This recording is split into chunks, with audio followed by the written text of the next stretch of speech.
Hey guys, here in the Niagara real estate market, we have a chicken or the egg market, as in which came first. Do we have an inventory problem? Are there too many homes for sale? Or is it a demand problem? Not enough people that want to buy them. So yes, I get it. It's an age-old debate, but humor me and let's talk about the Niagara real estate market here in 2024. First, with so much wonkiness in the last 2, 5, 8 years, it's hard to define what is normal. What's a normal spring market? What's a normal summer market? Pre-2015, 2016, it was sort of a rinse, wash, and repeat kind of a real estate market here in Niagara.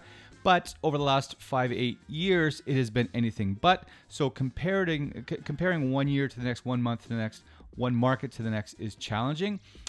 So that being said, we're going to do that. First, let's talk about available inventory, active listings. How many active listings are there per month? Right now, so far in 2024, we're at the highest levels that we've seen since 2015. So basically a decade. We're sitting around 2,600 active listings right now here in early 2024, coming into May 2024.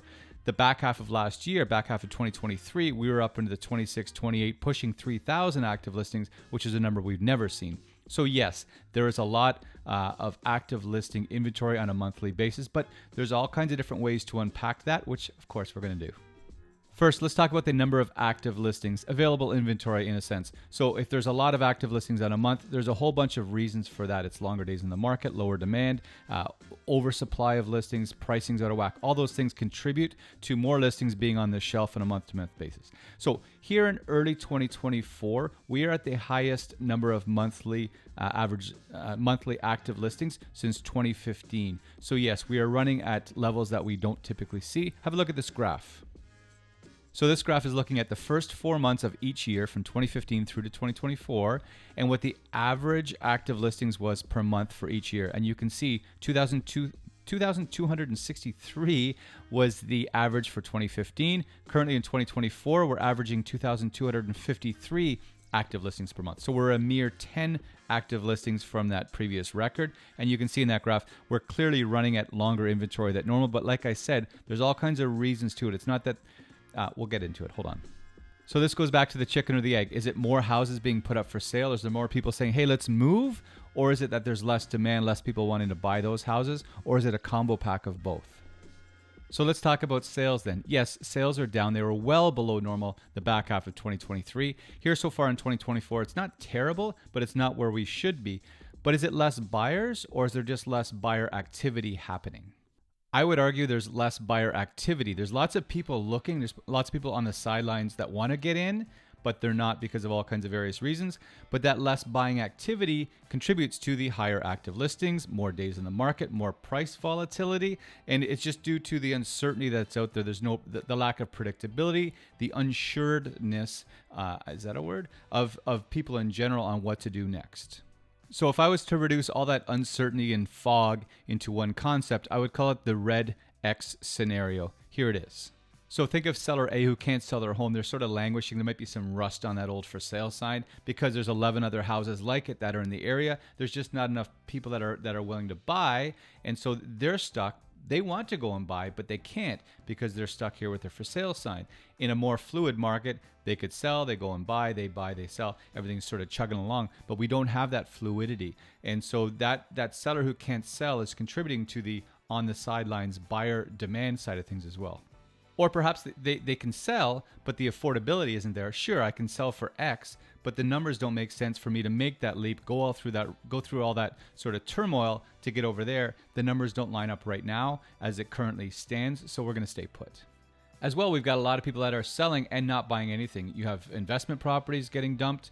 You've got estate sales, vacant, moving out of town. People that are cashing out, moving into rentals, all these other variabilities that are contributing on the supply side, but then they're not refreshing the demand side. This plan. So one hand is not washing the other. Again, chicken and egg. See? So what are the numbers like in the Niagara region right now? I think when assessing the marketplace at any time, it's always helpful to look at the previous 1, 2, 3, 5 years to see where you are in comparison. Not to normal, because we know there really hasn't been a normal for a while, but in comparison to that. So the first thing I'm going to show you is this right here. This is just for 2017. It shows you the active number of listings per sale. So for every one sale in 2017, there was 2 active listings. That's a very fast market. That's a very tight market. It's very competitive. As a result, the average sale price in that year was up 22.2%.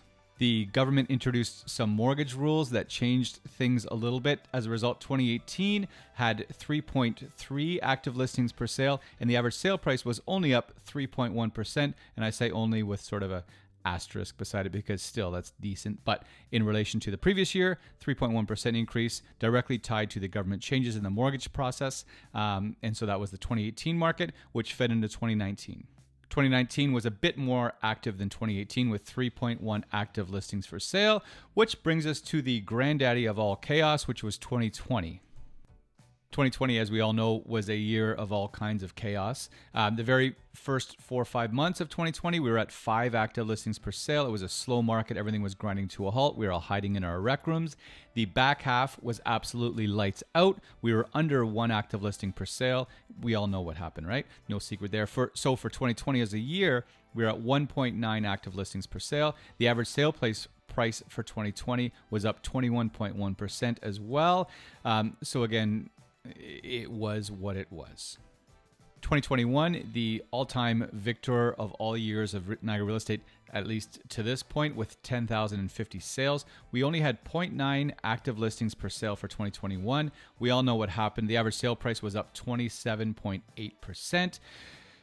We don't need to relive that. But again, that's an example. 0.9 active listings per sale. It was a one-off unicorn, absolute bonkers year. 2022, as we all know, the very first 3-4 months was chaos. We were at 0.8 active listings per sale. The sale price shot up, the highest 1 month increase of all time. It was $100,000 for the Niagara region increase in 1 month. Yes. But the Bank of Canada showed up and just bludgeoned us with interest rate increases. And as a result, for the year, we sat around 3 active listings per sale. But the back half of the year, we were up to 5, 6, 7 active listings per sale because buyers went, whoa. And in general, the whole market sort of shook its head and tried to figure things out and took a seat and waited to see what happens. 2023, a mere 2 years after 2021 set an all-time record for the number of annual sales. 2023 set an all-time record for low annual sales. That's just over 6,000 sales for the year. It was a flat year as we all adjusted to the new interest rate increases. For the year, we were at 4.4 active listings for the year. Remember, 2021 was at 0.9. So 4.4. It was the first negative year-over-year average sale price change since the 90s. We were down 11.3% for the average sale price for 2023 versus 2022. Which brings us to 2024. How is 2024 doing so far? So there's all kinds of, it's a mixed bag. It's like Baskin Robbins. There's resiliency showing up. There's positivity. There's, hey, maybe we can find a path forward. Hey, we are going to do this after all, mixed with insecurity or lack of confidence, all the way down to frozen, locked up, not doing a damn thing. The key is, regardless of what happens, houses still need to be sold and bought. People are still moving. There's still life going on. So we have seen very modest improvements so far in 2024. But yes, year to date, we're still sitting at 4.1 active listings per sale, which checks back to the very first thing I said, which is we have the highest active listings since 2015. So how has this all impacted the sale price of homes? So going back pre-2015-16 market, on an annual basis, we had really modest changes, growth, but still modest, 0.9%, 2.2%, whatever, right? And so over the last 5, 6, 7, 8 years, the volatility, the massive price swings, the chaos we've seen has been unique, and why I think the real estate market has become such a topic of conversation because of the numbers that we're seeing. So going back to those previous years that I just mentioned with the available listings per sales, this price graph shows you what's happened year to year to year with the change from the previous year. So you can see the double-digit increases. We had 3 years in the last 8 where the average sale price increased by 20% or more. You can see the decline in 2023 and then the various changes in between. So those huge swings, we didn't see anything like that in the previous 15, 20 years. So right now, what's happening in the big picture? I think the chicken's staring at the egg and the egg is staring at the chicken, if that's possible, because you have this sort of standoff that's happening as everybody waits for what happens next. there are people out there that want to sell, people that want to buy, they want to do something, right? And it goes back to that red X scenario that I talked earlier. They all have something that's slowing them down. But in some positivity, some bigger picture look, have a look at this. This shows you the average annual sales going back a number of years, and you can see the big highs, but you can also see the last 2-3 years, really since mid 2022 to here approaching mid 2024, where we've been at, I'm not going to say unprecedented, but historically in that same sort of 10, 15, 18 years, really low numbers. So why does it matter how many homes sold in 2013 or 2018 or whatever in relation to now? I think it does, only because I think it's helpful to see what's the natural churn that happens in a marketplace. You know, in an outlier year this way, outlier year this way. But what's the middle? What's reasonable to expect? If you go back to 2011, the average number of annual sales in Niagara is sitting around 7,440 sales per year, year in, year out since 2011. Remember what you were doing in 2011? I was being in my 30s. So 2022, 6,486 sales. That's 13% below that average since 2011. 2023, we had just over 6,000 sales, 18% below that average since 2011. So here in 2024, what can we expect? What's reasonable? I think based on our year-to-date numbers, and then the balance of the year performing around 10% below the 10-year average, I would expect to see us coming around that 6,800 to 7,000 sales. If we could produce 1,000 more sales this year than the previous year, yes, that's not shooting the lights out. We're still 500 sales off the average since 2011. However, that's a return towards a market that has fluidity, that allows this person to sell and then go buy, and them to sell what they're selling and to go buy over there, and the market loosens up, which I think, I could be proven wrong. I think that's what we're going to start seeing happening as we move through the year. I just remembered I didn't insert my caveat. I could be wrong. However, why would I guess, emphasis on guess, that? Well, the last half of 2023, the number of sales were 30, 40, 45, or 50% below the 10-year average. Way off, right? So again, going back to that natural churn, 7,440 sales since 2011, there is a certain number of those people who still need to and want to sell. They need to downsize. They need to make that move closer to the grandkids. They need to get that bit bigger house because they had twins, or whatever the case may be, that job transfer, or that new lifestyle, or couples coming together, whatever the case may be. There is that natural churn. So to be 30, 35, 45% below the normal, is that piece of the market still sitting there? So what event has to happen to get people off of the bench and jumping in and buying that house or selling that house? Yes, I know the affordability piece is a monster. It is a huge piece over here. I'm not ignoring it at all.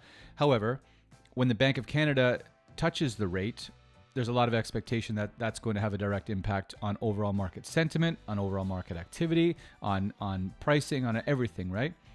The fun part is if you ask 10 people, economists or not, you're going to get all kinds of different answers and theories on what's going to happen and when. However, the reasonable expectation is there's a number of people that are on the sidelines waiting for something to make them feel a little bit more comfortable, right? We all feel a little bit different when gas is at $1.25 than it is at $1.65. And there's affordability with that, but there's also sentiment. And it's worth noting that a half-point drop in an interest rate is roughly $30 per $100,000 mortgage. So if you have a $500,000 mortgage and the interest rate goes down by a half a point, then you're looking at about $150 savings a month. Is that enough to get somebody to say, hey, let's do this? I'm not sure. And yes, the numbers vary because there's no one mortgage out there. But when you look into the numbers, it's clearly more than just the numbers. It's also the sentiment, the psychology, the confidence piece. But when the interest rate does get decreased, let's say it's a half a point, God forbid a point, what impact will that have? Will that get sales to be within 5 or 4 or 3% of the 10-year average, which would bring that active listing inventory down, which would further reduce the days in the market for homes that are being sold, which would drive up price a little bit? I don't think a ton, because I don't think the appetite is there for it to go up a ton. I think the appetite we could handle a little bit, but there isn't the appetite or the demand side, because again, unless rates get dropped considerably, which they're not going to do quickly, there's no reason to expect that there's going to be this one spark that all of a sudden we're back into 2021 market conditions. So whatever that external event is, and I would expect at this point it's going to take the interest rate piece being a part of it, there's going to be a change in sentiment. There'll be a change in the inventory and the absorption rate and the pricing, the days in the market. All these variables will start to improve. With that, there'll be better confidence, better willingness to jump in, and then that person can sell that house and then go buy that one, which frees them up to go and buy that other place, right? And all of a sudden, that red X scenario becomes this. A green check mark scenario. Isn't that nice? That person can do something, and then there's fluidity back in the market. And again, I don't expect us to all of a sudden be back to 9,000 sales by the end of the year. But if we start getting back to that 7,000 sales range, that's a market where there's a little bit more smiles on the faces of sellers and buyers getting homes and getting on with their lives. So before I turn this into a 1-hour feature film, I'm going to shut it down there.